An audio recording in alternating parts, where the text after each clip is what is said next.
Much, Jason. Now to that hotly contested 22nd congressional district race between incumbent Republican Claudia Tenney and Assemblyman Anthony Brindisi.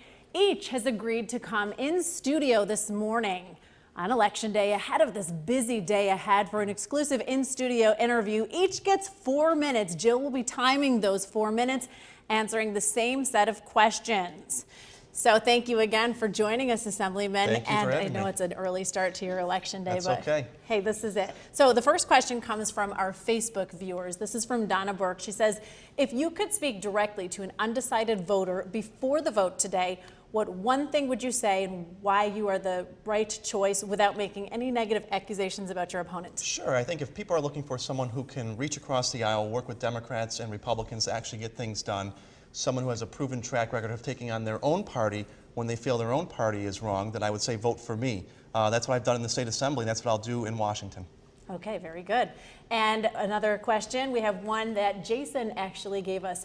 Do you believe in this political climate that we're in, that it's necessary to attack an opponent instead of running on your own record?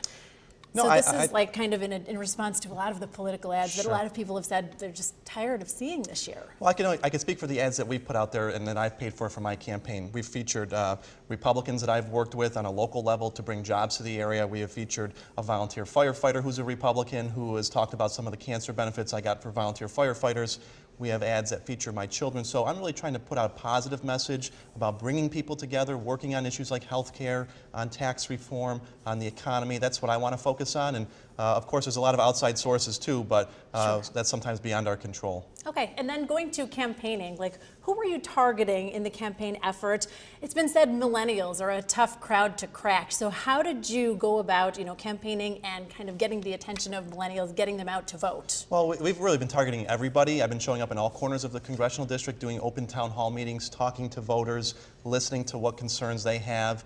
Specifically with young people, I've been doing a lot of college tours around the district. We have great colleges and universities in this region, and I've been showing up talking about things like student loan debt and what Congress should be doing to tackle that problem, talking about the environment, issues that young people care about, net neutrality, making sure we have a free and open internet. So that's what I'm hearing a lot from young people, but they're concerned about health care and jobs as well. Sure. Now, if you win the seat and if you're elected to this seat, what is the first item on your agenda when you get to Washington? Well, I think we have to work on our health care problem that we have in this country. We have to make sure that health care and health insurance is affordable for everybody and is accessible for everybody in this country. I don't want to see health care being taken away from people. I think we need to protect people who have pre-existing conditions. Almost 300,000 people in this district suffer from pre-existing conditions. I want to work on infrastructure and make sure we're putting money towards fixing our aging roads and bridges and water and sewer systems. I think we have to tackle corruption and campaign finance down in Washington.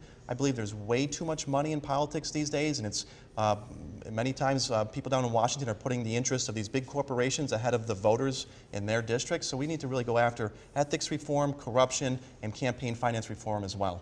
Okay, and the final question, a lot of people want to know those, speaking of campaigning, how many miles do you think that you might have put on in campaigning for this midterm election? Well, I always tell people I made the mistake of leasing my car before I decided to run for Congress. So now my mileage is getting over what I was allotted. But you put on thousands of miles. It's a very large district, 8 counties. It's a beautiful district that has a lot of wonderful roads to travel, but it does add a lot of miles to the car. All right, and you're actually tracking those miles because you have I'm worried about it. Same boat as a lot of people. All right, our time is up. Thank you so much for joining us. Good to be with you. Good luck today on Election Day. Thank you. We'll be back after this, and we'll have Congresswoman Claudia Tenney live in studio. Same exact questions, same exact amount of time.